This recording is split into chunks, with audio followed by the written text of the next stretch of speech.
아침에 매일경제 시작하겠습니다. 저는 이상훈입니다.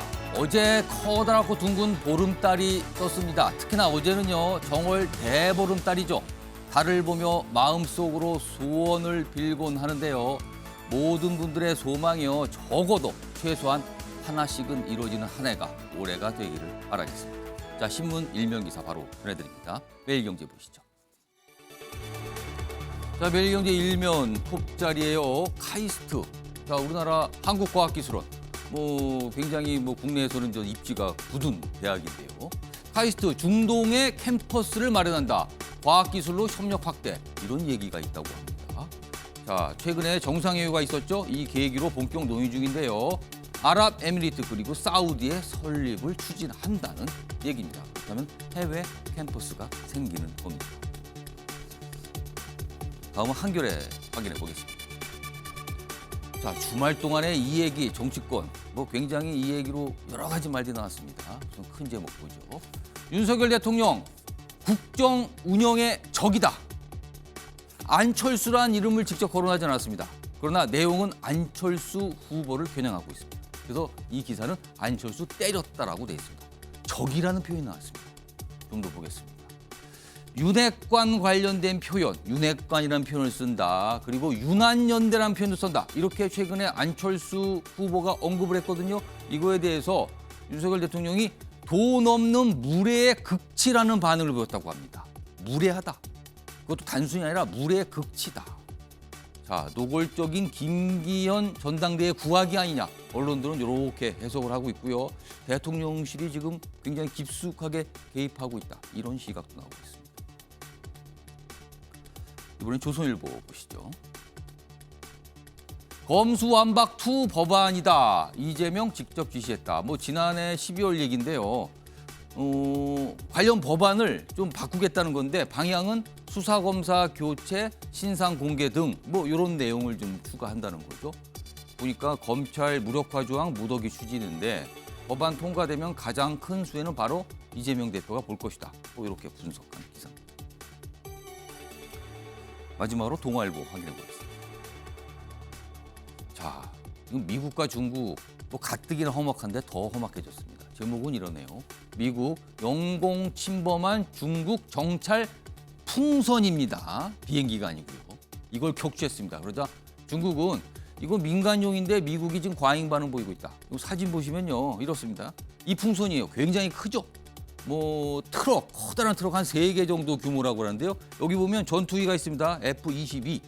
강력한 전투기인데 이제 확인하면서 비행을 하죠. 그리고 여기다 미사일을 쏩니다. 터졌어요. 그리고 이렇게 추락을 하는 모습까지 있습니다.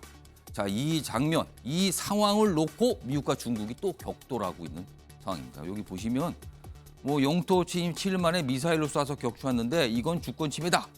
이런 거 날려보낸 거 중국 주권 침해다라는 게 미국의 입장이고요. 중국은 아니 이거 민간용인데 국제관례 위반했다.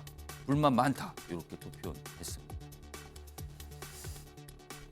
자, 지금까지 일면기사 짚어봤고요. 오늘도 다양한 분야의 뉴스 준비되어 있습니다. 그리고 그 뉴스의 의미 짚어주시기 위해 오늘도 4분 자리하셨는데요. 한 분씩 소개해드리겠습니다. 자, 우선 화면 과장면의 첫 자리입니다. 윤경호 MBN 논설위원 자리하고 계시고요. 오늘도 여야에서 2분의 현역 국회의원 자리하셨는데요. 소개해드리겠습니다.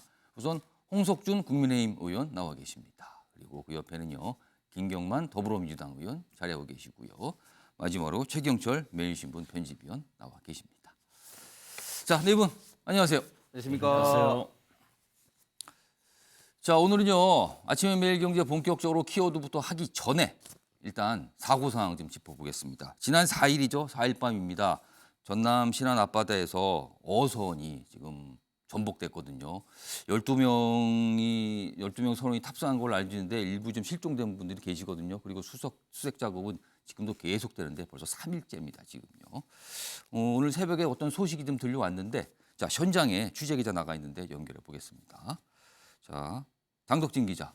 밤새 수색을 했을 텐데요. 지금까지 들려온 상황 종합해서 좀 전해주시죠. 네, 구조본부가 차려진 목포 해양경찰서에 나와 있습니다. 구조당국은 밤사이 수색 작업을 벌여 오전 3시 22분쯤 선체 내부 침실 입구에서 실종자 1명을 찾았습니다. 발견 당시 실종자는 의식이 없이 숨진 상태였습니다. 해경은 실종자를 경비정으로 옮기고 무트로 이송하고 있는데 정확한 신원 확인 작업을 진행하고 있습니다. 실종자 9명 중 1명이 발견되면서 남은 실종자는 8명이 됐습니다. 해경은 실종자가 선내와 해상에 모두 있는 것으로 보고 사고 지점으로부터 55km 반경까지 범위를 넓혀 수색 작업을 진행했습니다. 밤사이 해경과 해군이 함께 함정 30여 척과 항공기 4대를 동원해 야간 수색 작업을 벌였는데요. 조류가 빨라지고 시야가 짧아져 수색 작업에 어려움을 겪어 한때 수중 수색을 중단했고 잠시 후 오전 9시쯤부터 조류가 잠잠해지면 나머지 실종자 8명을 찾기 위한 선체 수색을 이어갈 예정입니다. 뒤집힌 선박을 인양하기 위한 크레인선도 어제 오후 9시쯤 사고 지점에 도착했습니다. 구조당국은 밤사이 선박 인양에 필요한 사전 준비를 진행했고 잠시 후 날이 밝는 대로 본격적인 작업을 시작합니다. 구체적인 인양 시점은 아직 정해지지 않았는데요. 구조당국은 기상 상황 등을 고려해 최적의 인양 방법을 계획 중이라고 설명했습니다. 인양 작업이 수월하게 진행되면 2, 3일 안에 끝나지만 기상 상황에 따라 일주일 이상 걸릴 수 있을 것으로 예측하고 있습니다. 청보호는 지난 4일 밤 11시 19분쯤 신안군 임자면 재원리 대비치도 서쪽 16.6km 해상에서 전복됐는데 해경은 선박이 인양되면 정확한 사고 원인을 파악할 수 있을 것으로 보고 있습니다. 지금까지 목포 해양경찰서에서 MBN 뉴스 장덕진입니다. 자, 수색이 좀 빨리 이루어졌으면 좋겠고요. 그리고 또 기쁜 소식도 좀 지금으로서 굉장히 좀 안타까운 상황이지만요. 기쁜 소식이 좀 있었으면 하는 바람도 가져봅니다. 자, 그럼요. 아침에 매일 경제 본격적으로 출발하겠습니다. 첫 번째 이슈 키워드부터 확인해 보겠습니다.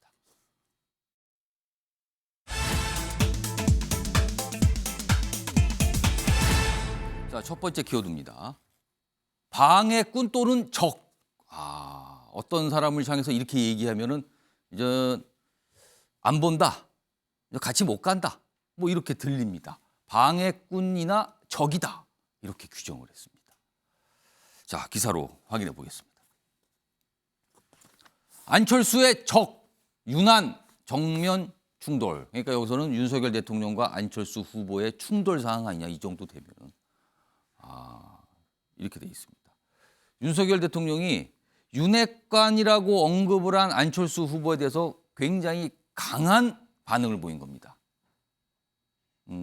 그러자 안철수 후보는 어제 이거 대통령실이 지금 개입하는 겁니까?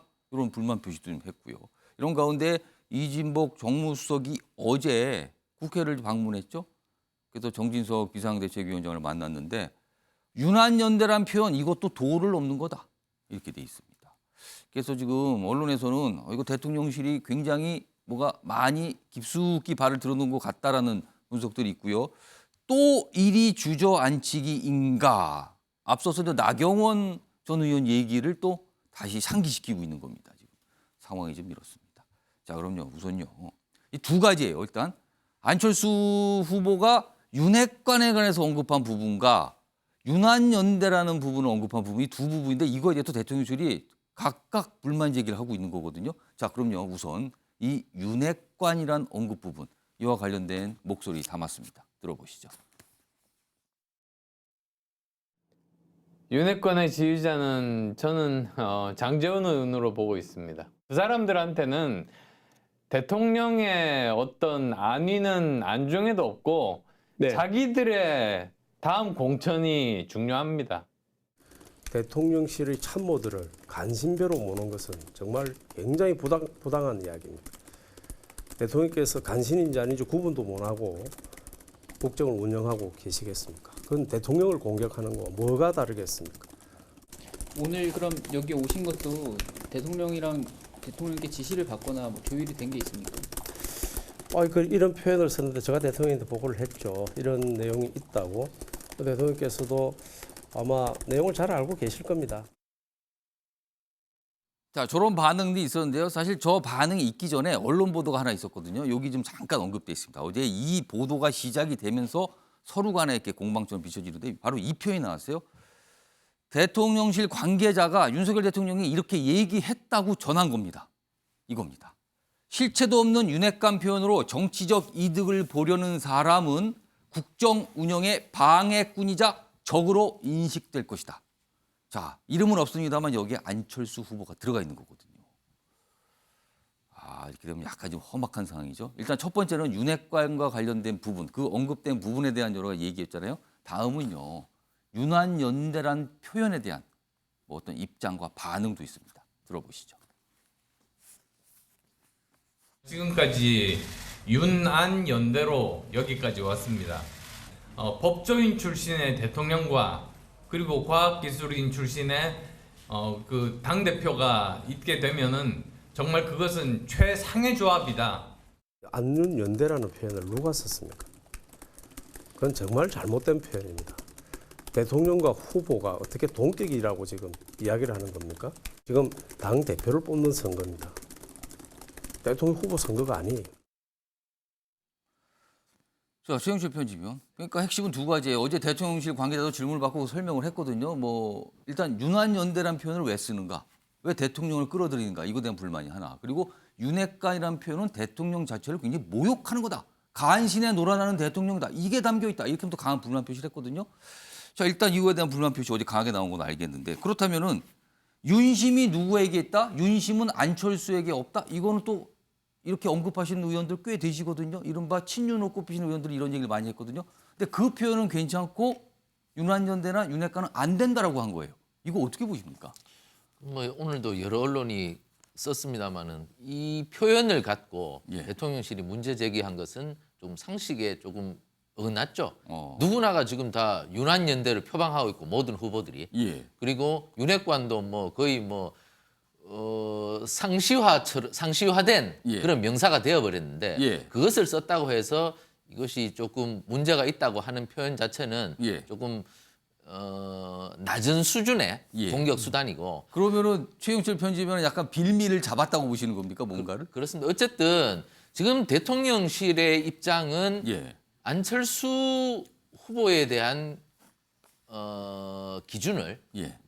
매우 낮게 봐서 이분이 그 대표가 되면 예. 조금 힘들 것 같다. 이것을 뭐 결론적으로 내비치고 있는 것이죠. 그러니까 대표가 되면 안 된다, 어렵다, 힘들겠다 우리가 이 판단을 하고 나와서 나온 반응이라는 그렇습니다. 겁니까? 그렇게 하다 보니까 뭐 윤한연대 쓰는 것 그리고 뭐 윤핵관 쓰는 것 이런 표현을 갖고 빌미로 잡은 것이지 예. 결국에는 뭐 다음에 보도도 저희가 체크해 보겠습니다만 심평 변호사가 얘기한 것처럼 예. 안철수 의원 같은 다음에 대선 주자로 뛸 미래 권력이 지금 당대표가 되어서는 안 된다는 것이 아마 대통령실의 생각인 것 같습니다. 아. 그렇기 때문에 나경원 의원도 마찬가지였지 않습니까? 예. 그러한 그 결론에 도달하고 나니 어쨌든 대통령실은 지금 이 전국을 비상 상황이라고 판단하고 있는 것 같습니다. 예. 지금 만약에 당대표가 미래 권력이 되어서 대통령실과 갈등을 벌인다면 지금 뭐 여소야대 상황에서 더욱더 힘이 들어지고 내년 총선도 이기기가 힘이 들어진다. 예. 그렇다면 대통령은 아무런 역할도 하지 못한 채 식물 대통령으로 앞으로 남은 4년을 보내기 때문에 예. 이번 전당대회는 대통령과 당대표가 조금 조화와 연대를 할 만한 그러한 구도가 필요한데 예. 그러한 구도에서 안철수 의원은 맞지 않다고 생각하는 것 같습니다. 그것을 아마 지금 뭐 가시적으로 예. 그리고 명백하게 표현한 것 같은데 근데 당원들이 지금 어떻게 받아들일지 모르겠습니다. 그러니까 그 부분인데요. 지금 이렇게 보면은 방해꾼 적 글쎄요. 정치인에 대해서 적으로 규정한 거란 말이에요. 이거는 인식될 수 있다라고. 자, 그렇다면은 엄청나게 이른바 때리기를 한 건데 그럼 대통령실의 인식은 지금 안철수 후보는 과거의 이준석 전 대표와 다름이 없다 이렇게 판단하고 있는 겁니까? 그렇습니다. 그 제가 아까 말씀드렸다시피 이 비상 상황을 헤쳐나가기 위해서는 예. 대통령과 당 대표가 갈등 상황을 빚어서 그러한 결론을 내기보다는 조금 더 조화와 연대가 더 필요한 것이 아닌가. 그러한 방법으로 이 비상 상황을 풀어나가는 것이 마치 예. 두 당 대표와 대통령이 막 경쟁을 하면서 예. 그러한 와중에서 이 비상 상황을 풀어나가는 것은 맞지 않다고 판단하는 것 같습니다. 그런데 그 중간에서 안철수 의원이 조금 실수한 것은 예. 안철수 의원은 지금 신입생이란 말입니다. 오. 당내의 신입생인데 지금 반장이 되려면 예. 좀 더 당내의 많은 사람들의 좀 연대와 지지, 예. 동의 이러한 것들을 좀 포괄적으로 얻고 난 뒤에 조금 여러 가지 활동을 하는 게 맞았는데 지금 안철수 후보의 하는 행동을 보면 예. 지금 굉장히 조금 과한 측면도 있거든요. 그러니까 안철수 의원도 약간 과한 측면이 있었고 예. 지금 대통령실도 권력을 휘두르는 입장에서 예. 조금 가드레일을 넘어선 부분도 있다. 대통령께서도 조금 대통령으로서 아무리 1호 당원으로서 여당에 대한 여러 가지 관심을 표명해야 하지만 지금 대통령께서 하시는 것도 여러 가지 가드레일을 넘은 부분이 있어서 안철수 의원도 그렇고 대통령실도 그러하고 조금 예. 여러 가지 절제의 묘미가 필요한 것 같습니다. 이번 국민의힘 전당대회 당대표와 최고위원을 뽑거든요. 이거는 당원들 100%로 뽑는 겁니다. 규정이 좀 바뀌었잖아요. 당원들이 뽑아요.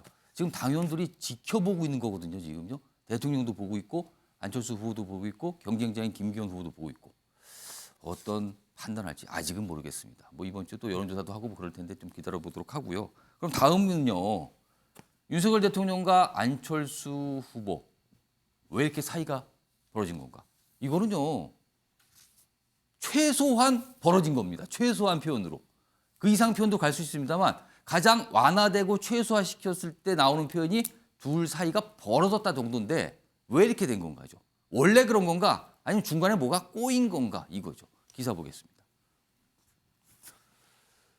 자, 윤석열 대통령 총리, 장관직 그리고 경기지사 출마 제안했는데 안철수 당 복귀 밝혔는데 일단 요거는 이런 거 제안을 거절했다. 여기서부터 좀 불편한 거 아니냐. 요게 얘기고요. 아래로 가겠습니다. 이 기사는요. 여기 잠깐 크게 볼까요? 그러니까 대선 후보 단일화 11개월 지났어요. 근데 11개월 만에 윤안 여긴 파탄 난다고 해서 파탄. 그냥 멀어진 게 아니라 그냥 파탄 났다. 관계가. 그러니까 끝장났다는 소리입니다. 지금 관계는. 여기 갑니다. 왜 멀어졌는지 네 가지로 좀 분석하고 있는데요. 인수위 시절부터 좀 이상징후가 있었다. 그때 뭐 결근하고 뭐 이런 거 있었잖아요.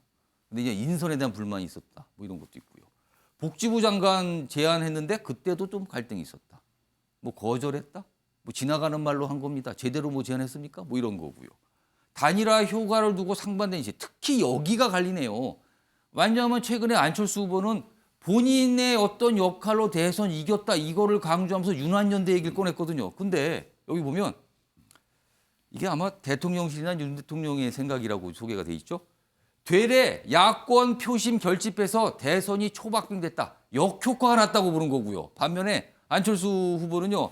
단일화 효과 있었다. 그래서 국민이 판단한 거다. 완전 다릅니다. 그러니까 여기서 윤한연대를 보는 시각이 달라지는 거예요. 그리고요. 마지막으로 안철수의 정체성을 놓고도 시끌. 갑자기 또 신용복 교수 얘기가 나왔죠. 신용복을 위대하다고 평가한 사람 좀 이상한데요. 약간 뭔가 색깔 뭐 이런 얘기를 하는 것 같죠. 반면에 안이 중도 확장성에 우세하다. 이런 얘기하는 게 여기에서도 시각이 갈립니다. 이 얘기죠. 윤경호 의원님. 여러 가지 얘기인데요. 결정적으로 하나를 뽑으시면 왜 이렇게 벌어진 겁니까? 대통령 꿈을 갖고 있는 예. 그래서 자기 정치를 하려고 하는 사람은 이번에 당대표 나서지 마라. 최소한 내가 대통령으로 있는 하에는 예. 여당 내에는 그렇게 뜻을 가지고 나서는 사람은 당분간 받아주지 않겠다. 그럼 안철수 후보가 대선 주자 급이라는 자체가 이제 문제가 된 겁니까 그러면? 뭐 저는 그렇게 봐요. 왜냐하면 그 이전으로 거슬러 올라가면 예. 유승민 그러니까 나경원 쳐냈죠. 예. 그다음에 유승민 덜어냈죠. 그리고 이준석이라는 당 대표도 뭐 전당대회하고 불과 1년도 안 됐는데 예. 밀어내버렸잖아요. 이런 일련의 과정들이 뭐 뭘까? 공통점은 뭘까? 결국 자기 정치를 하겠다는 사람들은 당에 함께 하기는 어렵다 이런 생각을 하고 있는 게 아닌가 그렇게 비춰져요. 근데 저는 더 궁금한 건 예. 이렇게 제가 해석을 함에도 불구하고 그리고 저 조선일보에서 4가지 5가지의 뭐 사실은 일반인들은 잘 알지도 못할 것 같은 여러 굉장히 자세한 내용이에요. 세세한 예. 얘기들을 저렇게 분석을 했음에도 불구하고 과연 안철수 의원과 윤 대통령이 갈라진 이유가 뭘까? 잘 납득이 안 가요. 윤핵관이라는 단어를 썼기 때문에 윤한연대라는 표현을 썼기 때문에 마찬가지로 저는 나경원 의원도 왜 윤 대통령과 사이가 그렇게 이번 연초에 급격하게 갈라졌을까? 뭐 헝가리식 무슨 저출산 예, 저출산 대책이 대책이었어요. 윤석열 정부와 기조에 안 맞아서 그걸 납득할 국민이 과연 몇 명이나 될까요? 좀 그런 점에서 결국 윤 대통령과 윤 대통령 주변에 있는 참모들은 제가 아까 말씀드린 것처럼 자기 정치를 하겠다는 사람은 이번에 당대표로 나서지 마라. 그러면 당대표에만 국한될까? 아니면 윤 대통령이 임기 내내 그게 다 적용이 될까? 예. 그래서 지금 집권 여당의 전당대회가 새로운 정부가 출범하고 느닷없이 비대위 체제로 가서 그 비대위가 무려 지금 8개월, 9개월째 가고 있는 이 비정상 상황에서 집권 여당의 전당대회가 보여주는 이 정당의 민주정치 모습이 지금 우리가 공화제에 사는 거야? 아니면 군주제로 가려고 그러는 거야? 라는 식의 비아냥까지도 나온다는 거를 예. 지금 국민의힘이나 대통령실 주변에 있는 분들은 과연 듣고 있을까? 지금 이건 정말 심하게 얘기하면 아니 이진복 정무수석이 한 얘기를 한번 가만 들어보세요. 아니 우리가 지금 제왕을 모시고 사는 지금 시대인가요? 동격이냐 이런 표현이 좀 있었죠. 아니 무슨 동격이. 동격? 예. 그다음에 무슨 표현을 하면은 안 돼요? 그건 제가 보기엔 정말 국민을 너무 우습게 보고 너무 무시하는 거 아닌가. 예. 굉장히 조심해야 될 얘기입니다. 자, 이 지점을 보는 어떤 시각의 차이가 있을 수 있어요. 근데 최소한 공통점은 대단한 자업입니다. 자업. 전당대회를 하면서. 이런 가운데요. 다음 기사 하나 더 소개해드리겠습니다. 안철수 후보가 좀 등장해요. 안윤연대 무례 이런 비판 나왔잖아요. 대통령실에서. 그러자 안철수 그리고 안철수 후보도 약간 이해한다. 약간 어제 한 발 후퇴하는 표현. 그리고 뭐 윤핵관 표현 이런 건 본인도 뭐 마음에 안 든다. 그리고 앞으로 뭐 그런 표현 안 쓰겠다. 뭐 이런 취지의 설명도 나왔어요. 약간 물러난 듯한 모습이 있었거든요. 요거에 대해서. 자, 그럼요. 이와 관련해서 어제 안철수 의원이 몇 가지 질문을 받고 한 말이 있었고요. 본인은 또 나경원 전 의원과는 좀 다르다는 부분도 강조합니다. 들어보시죠. 사실 저 개인적으로 그 윤핵관이라는 표현 자체를 좋아하지를 않습니다. 대통령실에서 여기에 관여하는 것 자체가 굉장히 바람직하지 않습니다. 실력대로 그리고 정책 승부를 하자. 제가 나경원 의원하고 똑같은 선택을 할 거라고는 꿈에도 꾸지 마십시오.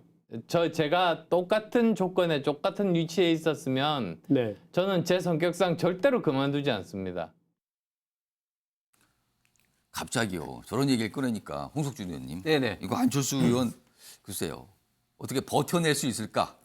아니면 뭔가 지금 압박을 받은 거거든요. 그 대통령실이 강한 불만 표시를 한 거예요. 안철수 후보에. 자, 버텨낼 수 있을까? 그리고 당원들은 과연 어떤 영향, 어떤 반응을 앞으로 보일까? 이겁니다. 어떻게 전망하십니까? 안철수 지금 그 의원과 나경원 전 원내대표 입장은 완전히 다르다고 볼 수가 있죠. 왜냐하면 나경원 원내대표는 저출산 대책 그 위원장 기후 대사직이라는 것을 맡고 있는 상태에서 그것을 이제 예. 사직과 해촉을 이제 번복하면서 사실은 많은 부담감과 또 그로 인한 어떻게 보면 좀 도의적 어떤 예. 정무직 어떤 공무원을 그만둔 데 대한 어떤 그런 어떤 부담감 뭐 이런 것이 좀 복합적으로 이제 있었는데 반해서 예. 안철수 의원 같은 경우는 뭐 처음부터 그런 어떤 부담감 없이 이제 그 당대표 그렇죠. 후보로 뭐 자리를 맡은 건 아니었으니까요. 했으니까 예. 완전히 이제 그런적인 좀 출마 좀 입장이 배경이 지금 다른 것이고 예. 그리고 지금 원래 이제 그 당 외 선거보다는 이제 당내 선거가 사실 더 조심스럽고 예. 더 치열하고 어떻게 보면 좀 후유증도 더 클 수가 있는데 예. 결국은 이제 당내 경선이 좀 치열하다 보니까 사실은 좀 이런 어떤 문제가 좀 발생한다고 봅니다. 그래서 어떻게 보면은 당내 경선이 지금 흥행은 성공했으나 이제 향후 이제 갈등 관리였던 면인데 예.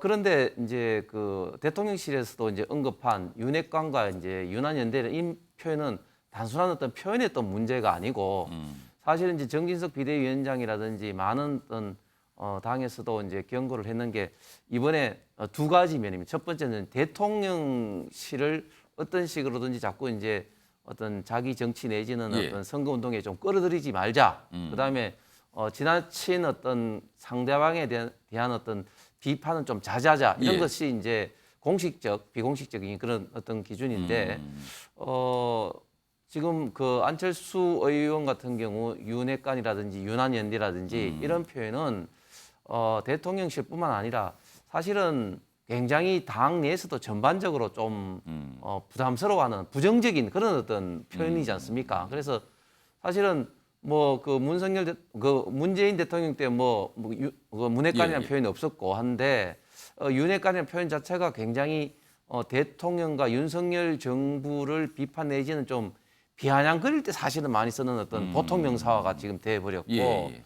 또 유난인대라는 표현 자체도 어떻게 보면은 지금 대선 후보로서의 어떤 그런 예. 어떤 이미지를 계속해서 좀 하고 있는 듯한 그렇기 때문에 좀 비판을 했고 거기에 대해서는 또 안철수 지금 후보 의원도 흔쾌히 이제 수용을 지금 한 그런 입장입니다. 그래서 예. 홍석수 의원, 그러면 그 지금 어떤 대통령실의 어떤 입장에 대한 설명을 해주셨는데 궁금한 거는 혹시 안철수 후보 지금 그만두거나 그럴 가능성은 없다고 보십니까? 저는 그 안철수 의원이 철수를 자주 하셨지만 예.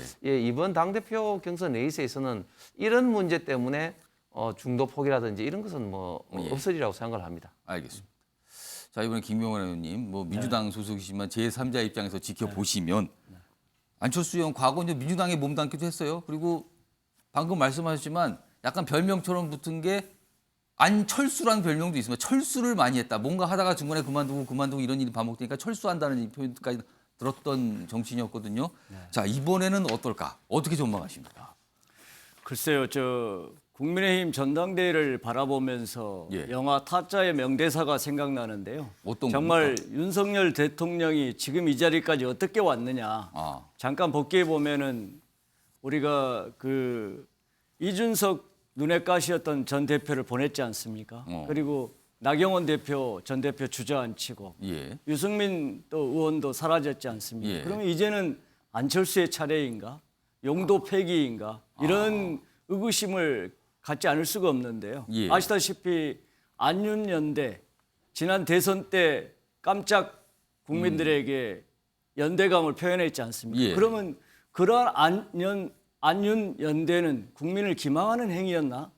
이런 생각을 갖지 않을 수밖에 없고요. 그럼 지금 정말 안철수가 반 윤심파리, 가짜 친윤파리 이렇게 공격을 받고 있는데 예. 과연 인수위원장까지 현 정부에 토대를 쌓았던 사람이 그만큼 왜 갑자기 적폐로 몰리고 반윤으로 몰리느냐. 예. 그런데 어쨌든 지금 이 상황에서 안철수 의원께서 정말 철수하느냐 아니면은 또 계속 갈 것이냐. 본인은 안 한다고 했어요. 안 예. 하신다고 그러셨고 이런 것 자체를 전망하는 것 자체가 예. 사실상 국힘의 전당대회에 있어서 정말 대통령과 대통령실이 좀 중립적 의무지 않습니까? 그걸 넘어서서 도를 넘어선 개입 자체가 우리가 이러한 추측까지 예. 이렇게 바라보게 하지 않는가 생각하고 제가 마지막으로 드리고 싶은 말씀은 지금은 사실 민생과 경제 이런 부분에 가장 큰 위기지 않습니까? 예. 그러면 대통령이 어떤 특정 정당의